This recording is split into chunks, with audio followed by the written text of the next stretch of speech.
Good evening. This is the CBS Evening News. Dan Rather reporting.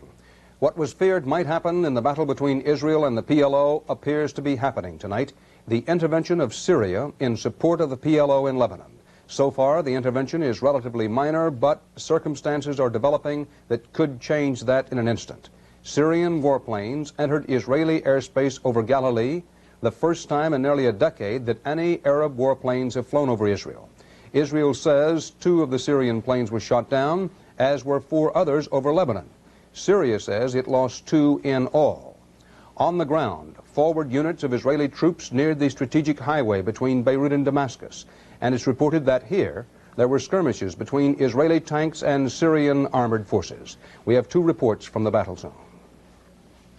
With their troops now fighting within 12 miles of Beirut, Israeli commanders today claim to have reached most of their major military targets. The bridgehead near the PLO stronghold of Damour is much further from Israel than the 25 miles initially described as Israel's northernmost objective.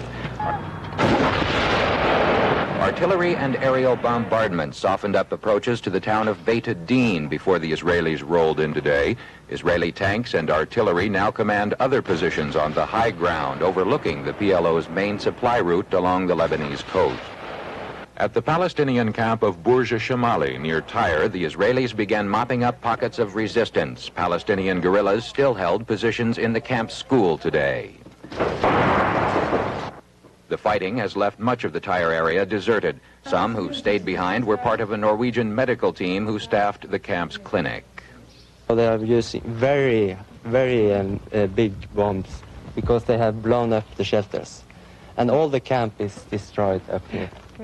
In the foothills of Mount Hermon, the Israelis have been more cautious. They have moved within 5 miles of key Syrian army positions. Officially, the Israeli command has yet to acknowledge any direct contact with Syrian troops on the ground, but the Israelis say they downed 6 Syrian jets today, 2 of them over northern Israel. But there have been Israeli losses as well. Some who died on the lonely roads of southern Lebanon were mourned in Israel today. According to official casualty reports, Operation Free Galilee has cost 25 Israeli lives so far. 7 others are still missing in action, and at least 1 Israeli pilot is known to be a prisoner of the PLO. Doug Tennell, CBS News in northern Israel. It was one of the most awesome examples of firepower since Israel's invasion of Lebanon began.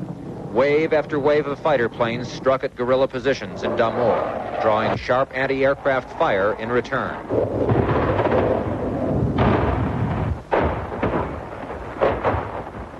Off the coast, Israeli gunboats joined in the bombardment.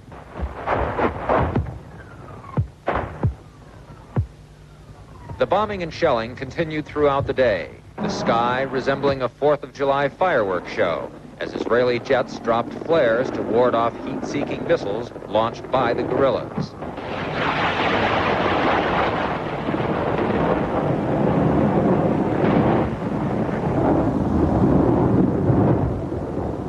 It didn't take long for Israeli pilots to figure out exactly where the missiles were coming from. They then began striking with devastating accuracy.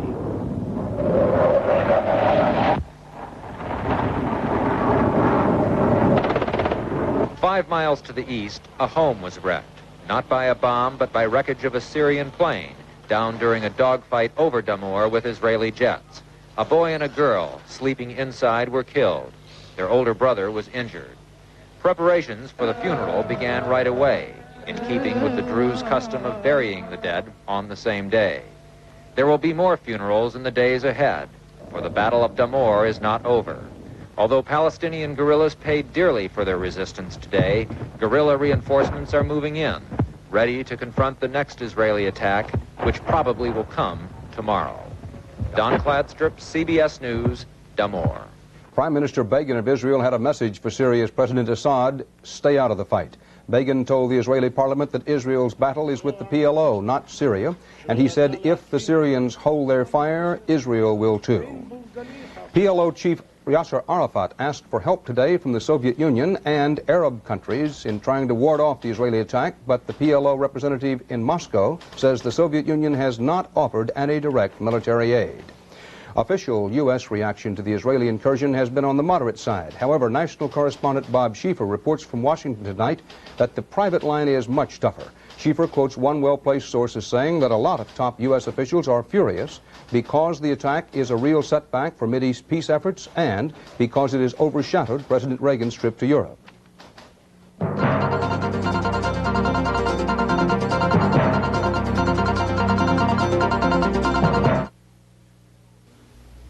There's your refund. But sometimes you need more than a traveler's check refund. You say you also would like us to help cancel your lost credit cards. Yeah. And you'd like a temporary ID. Right. And you'd like us to cash a personal check for $200? Oh, exactly. Really? If you want the only traveler's check with 5 services to help protect your vacation, American Express is worth asking for by name. We should have asked for American Express. What's the last thing people ask for in thousands of restaurants? Sanka brand, please. Sanka brand decaffeinated coffee? Certainly. It's 100% real coffee, and it doesn't make you nervous or lose sleep because of too much caffeine. So if you enjoy it at home, enjoy it away from home, too. Mr. Young? More Sanka brand, please. Next time you're out, make Sanka brand the last thing you ask for. Sanka brand.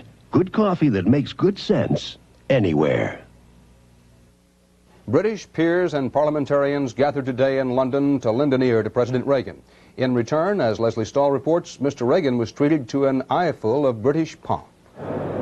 At Parliament, President Reagan's reception was drenched in English pageantry. The Lord Chancellor led a procession in his ceremonial robes and wig, along with his purse bearer and train bearer. The president was flanked by 2 rows of beefeaters, the ceremonial bodyguards.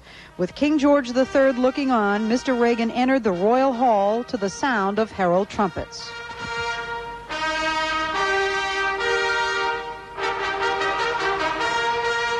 The president sounded tired as he delivered his speech, which was interrupted with applause only a few times, once when he mentioned the Falklands. But those young men aren't fighting for mere real estate.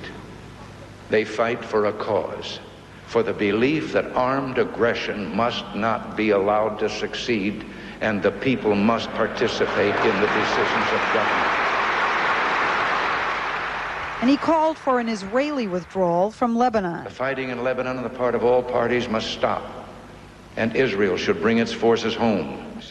The heart of the speech, as he put it, was a call for a crusade for freedom, a U.S.-sponsored propaganda campaign to encourage the spawning of democratic institutions in the communist world.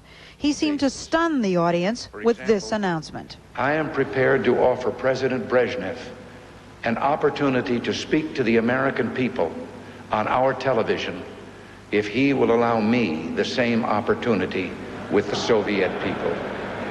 The reaction was polite, many in the audience calling it an interesting speech. The U.S. switch after the UN vote on the Falklands last week seemed to take some of the excitement out of the air and has denied Mr. Reagan the expected hero's welcome. Tonight, dinner again at Windsor Castle, with growing criticism here at so much celebrating while the war wages on. The Queen in her toast brought up the Falklands.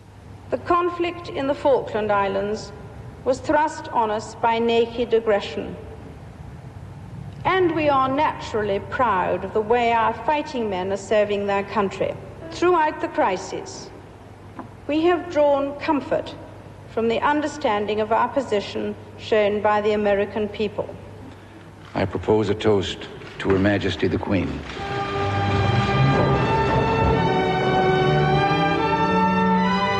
Leslie Stahl, CBS News, London.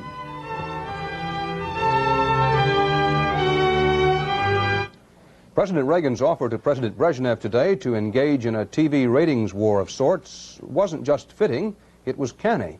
As Bill Plant reports tonight, Mr. Reagan is quite good at using the medium for his message, and on his current trip, he's playing it to the hilt. The President and the Queen rode horseback at Windsor Castle this morning, Mr. Reagan abandoning his usual Western saddle and spurs to ride English style. Mrs. Reagan followed behind in a carriage driven by Prince Philip. It was one of many events planned with a careful eye toward the news coverage it would generate back home in the United States. a fact not lost on the correspondent who filed this report on British television. The president was very keen on this event because of his impact on American breakfast time television, and he would dearly have liked to talk to the cameras. Indeed, he did have a go. How do you like your horse? Beautiful. But the Queen wanted a ride, not a press conference. Senior administration aides admit privately that events such as this are carefully planned for TV. The events and their timing scheduled for maximum exposure on television back at home. Sitting with the Pope, riding with the Queen, or later this week, looking over the Berlin Wall, all of this is part of building a presidential image, making Mr. Reagan look his best in the conduct of foreign affairs. In Britain, where the public is preoccupied with the Falklands crisis, there seems no great interest in his visit. I realise he's here, yeah, certainly. But, well, it's got to do some good, hopefully. I didn't know he was here, actually. All of the presidential comings and goings on a lengthy foreign trip such as this one are costly. Limousines and helicopters must be shuttled by air in huge cargo planes from one city to the next. Not one, but two presidential aircraft are always available. Communications and logistics are a massive undertaking. With so many different budgets drawn upon to cover these expenses, it is virtually impossible to pin down the cost. But it is at least $10 to $12 million, or about $1 million a day. Bill Plant, CBS News, with the presidential party in London. Mr. Reagan's style and substance will be on view again tomorrow, this time a speech before the West German Bundestag. CBS News will provide live coverage beginning at about 10:15 a.m. Eastern Time. Well, this is Super Tuesday in the political primary season. There's voting in 10 states and choosing up sides for 6 gubernatorial and 6 runs for senator. For Republicans in 2 states, the Senate races feature nicknames and family names. In New Jersey, it's the Reaganite Jeff Bell against the more moderate Millicent Fenwick. The Congresswoman is known as the Pipe for her penchant for smoking one. California Republicans face a Senate candidate smorgasbord, including a Reagan daughter and a Goldwater son.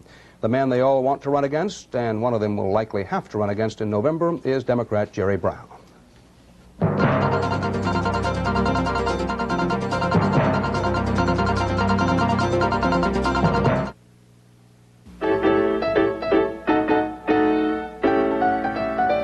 $3 back on Hanes underwear.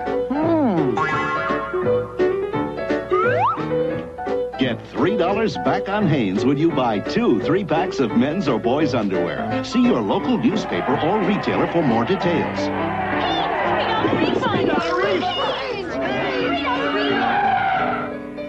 Hanes makes you feel good all under. What gives New York that special glow? What puts the chic in Chicago? What makes stars shine in the Hollywood sky? The sparkling taste of Canada Dry. What makes America's #1 mixer sparkle? It's crystal clear. The purer the water, the more sparkling the taste. And nothing sparkles better than Canada Dry. Club soda, tonic water, ginger ale. America sparkles with Canada Dry. Britain said tonight that Argentine warplanes attacked ships of the task force in the Falklands today. The British Defense Ministry says 2 Argentine planes were shot down and possibly a third, and that 4 others were damaged. The ministry says 1 British frigate, HMS Plymouth, suffered some damage, and that at least 5 casualties were suffered. 2 landing ships also reportedly were damaged. Argentina claims that its planes sank the frigate as well as 1 landing ship. Prime Minister Thatcher says British troops now have no other choice but to retake the Falklands capital of Stanley by force. She says the Argentine defenders have repeatedly refused appeals to surrender. Argentina said it does not accept ultimatums.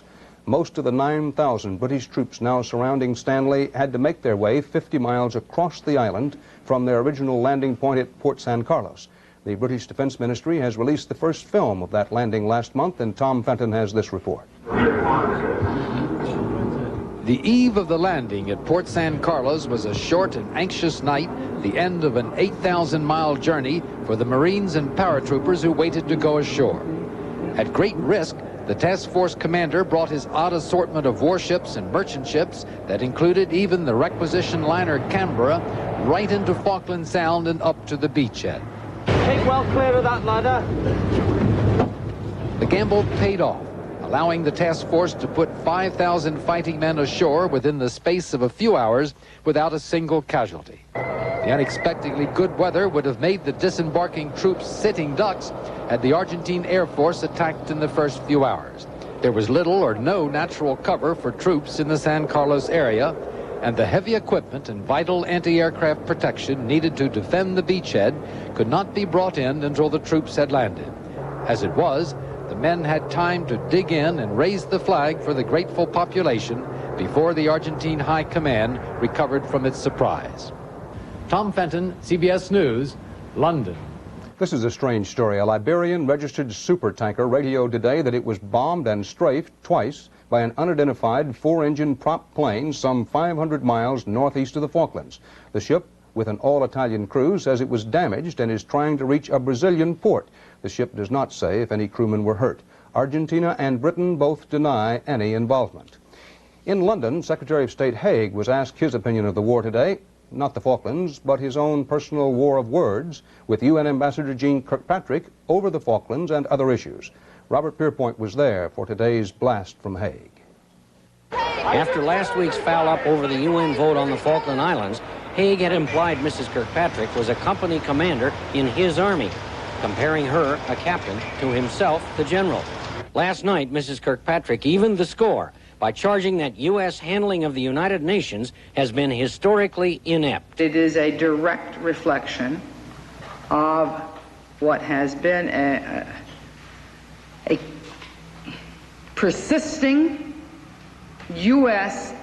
ineptitude in international relations. Asked about it here today, President Reagan seemed puzzled by Mrs. Kirkpatrick's speech. Mrs. Kirkpatrick says U.S. foreign policy is inept. Why would she say that? Although she might not have meant her barb for Haig, the secretary, at a press conference where the White House would not permit microphones, was pushed by reporters to answer the question whether U.S. foreign policy is inept. Haig's response, at times it is, at times it's not. At times it's even brilliant. At times it's rather stupid. At least one senior White House official clearly thought the term rather stupid could be applied to both the timing and content of Mrs. Kirkpatrick's speech. In their long simmering feud, the odds are now shifting towards Secretary Haig to outlast Ambassador Kirkpatrick within the Reagan administration. Robert Pierpoint, CBS News, London. One of Haig's seconds in the verbal duel told correspondent Bob Simon in Washington tonight not to expect Kirkpatrick to resign anytime soon, not while, as the Haig partisan put it, her two favorite nations, Argentina and Israel, might need her services, end quote.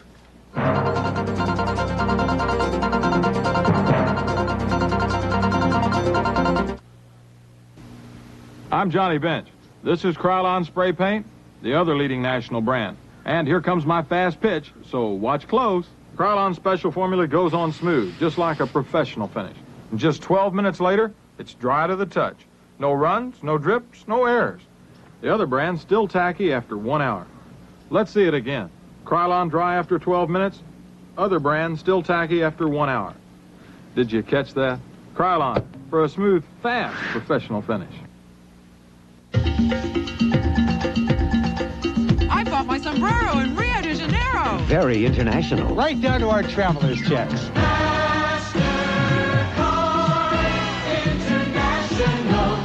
So worldly, so welcome. MasterCard traveler's checks. Accepted around the world. Quick, easy refunds. So worldly, so welcome. MasterCard International.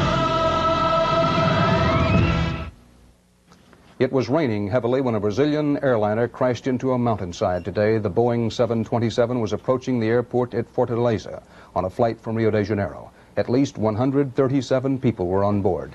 The Air Force says all were killed. In a nationwide series of coordinated raids, French police today took 45 members of the controversial Unification Church into custody for questioning. It's in connection with allegations that a young woman was forcibly inducted into the sect founded by the Reverend Sun Myung Moon. A church spokesman protested today's raid. He said, quote, "We are no longer at the time of the Inquisition." It was an unlikely setting for a shoving match, but it happened today at the UN General Assembly session on disarmament. An Iranian student tried to push the Iranian foreign minister off the podium, or at least tear up his speech. UN guards stepped in and hustled the anti-Khomeini student off the podium.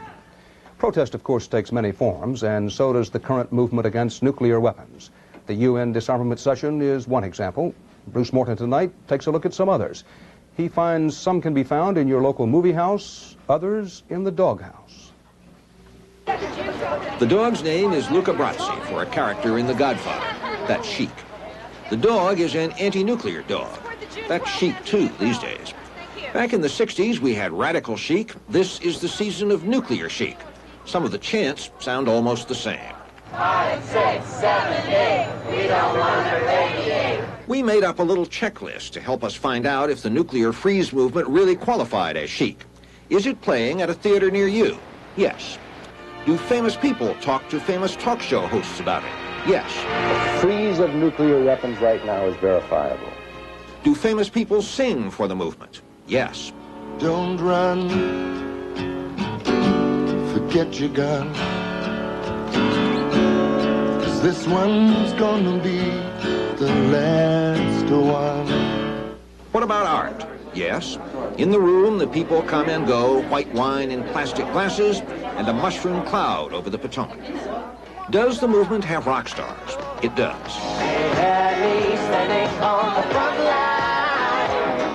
Does the movement have Beethoven? It's got him too. Can you buy it at your bookstore? You can. And toughest test of all, does it have Pete Seeger? There hasn't been a cause since the Great Depression that got anywhere without Pete Seeger. Check.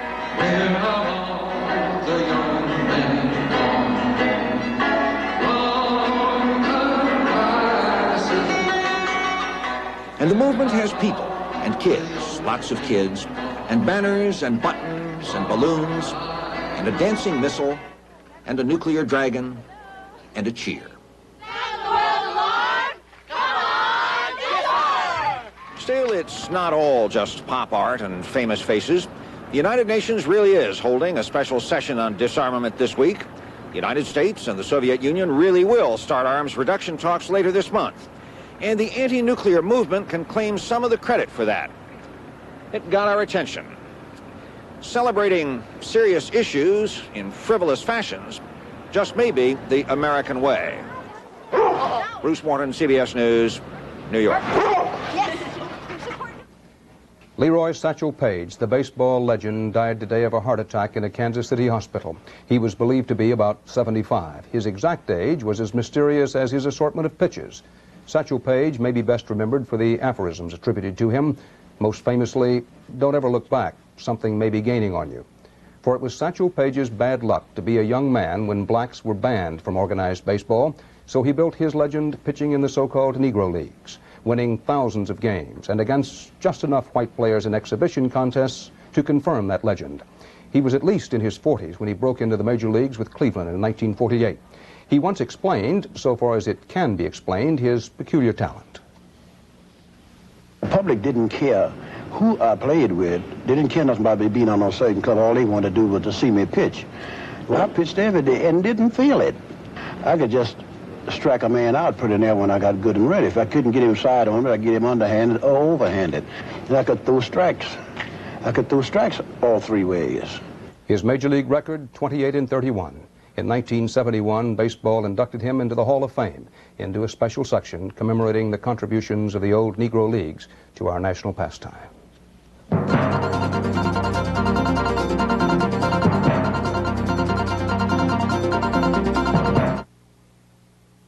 If you're worried about stains on your dentures, don't have the cherry pie unless you have the cream, Denture Cream. And don't have the coffee unless you have the cream, Denture Cream. Denture Cream's powerful anti-stain formula helps brush away tough stains, and its refreshing mint flavor leaves dentures clean and fresh. So don't have the berries unless you have the cream. Anti-stain formula, Denture Cream, with refreshing mint. Want to know 4 ways to help get better gas mileage? Tell us, Mr. Goodwrench. First, air up. Keeping tires at recommended pressure can help save up to a gallon of gas per tank. Next, tune up. That can help save up to 2 gallons. Wow! Then, clean up. Get new filters. And slow up. You can go farther on a tank full. Keep that great GM feeling. Thanks a tankful, Mr. Goodrich. With genuine GM parts. There were squabbles at the Economic Summit in Versailles. There will be squabbles tomorrow at the NATO Summit in Bonn. In his commentary tonight, Bill Moyers looks beyond the squabbles to the ties that bind the United States and its allies and the bloodshed that made those ties and those squabbles possible. This may seem an odd place to consider the high-level meetings of Western leaders this week, so far removed from a quiet cemetery in Luxembourg on the border of West Germany. But consider who sleeps here. Captains, sergeants, privates, a general. Familiar names from familiar places. At rest in the forest of spruce, oak, and beech. You'll recall that after the war it looked as if their sacrifice might have been in vain. The other victor, the Soviets, imposed brutal communist regimes on Eastern Europe. They tried to subvert France and Italy. They blockaded the free city of West Berlin. It was all scary, and it caused the United States and Canada and the countries of Western Europe to create the alliance called NATO to prevent Stalin from taking up where Hitler had been stopped. It worked. The peace held. With American help, West Germany became a stable democracy for the first time in its life. Western Europe prospered, and the communists did not. There are problems today. Our cooperation was so successful that Europe has become a tough competitor in the world market. We no longer enjoy unqualified superiority over the Soviets in military and nuclear power. Europeans resent being the frying pan on a stove whose controls are in the hands of others, and they fear being blown up by the superpowers. They complain that our high interest rates hurt their economies and that we don't understand the benefits to them of trade with the Soviet bloc. We're peeved at paying so much of the bill for their defense and say they're too lenient with the Russians. So for all the smiles you'll see at the summit this week, there will be squabbling. You forget that for the moment in this place. Here you remember that were it not for the sacrifice of these men and the generosity in victory of their country, there would be no NATO. Europe would be neither free nor prosperous, and old enemies would not have become allies. An alliance is difficult. It requires each partner sometimes to act contrary to our national self-interest. But the problems of managing friendship and freedom are nothing compared to the cost to these men who died for them in the first place. I'm Bill Moyers at the American Military Cemetery in Luxembourg. I'm Dan Rather for CBS News. Good night.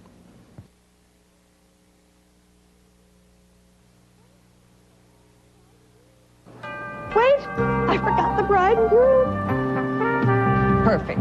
Now drive carefully. Oh, I need a break. Oh, Florida orange juice. Of course. A cool glass of orange juice would be really good. Because when it comes to great taste, orange juice from Florida just can't be beat. 100% pure orange juice from Florida. It isn't just for breakfast anymore. Polaroid's new 600-speed color print film is much faster than anyone else's. And now we have 4 great cameras that use it. These and that. What are these? The sun cameras. Each has a piece of the sun and a light mixer, so you can get 10 great shots out of 10. And that? The new Amigo, the lowest price way to take 600-speed pictures, and the new Flatter Flash to make you look good. Now what? Smile so they'll know you're through. Hi, Mom. See what a difference it makes.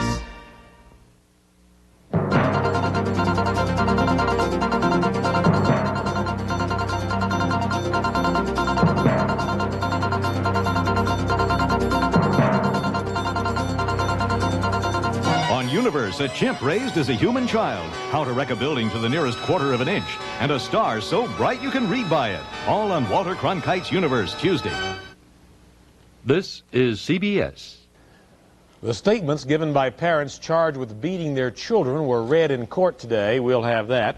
And we'll also have a look at the economic problems they're having down on the farm. Coming up next on Eyewitness News.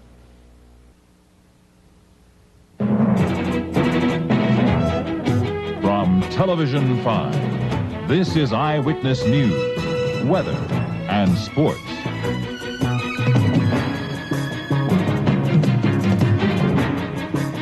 Good evening, everyone. I'm Chris Clark. In our news tonight, 18-year-old Donna Smith told investigators that she intentionally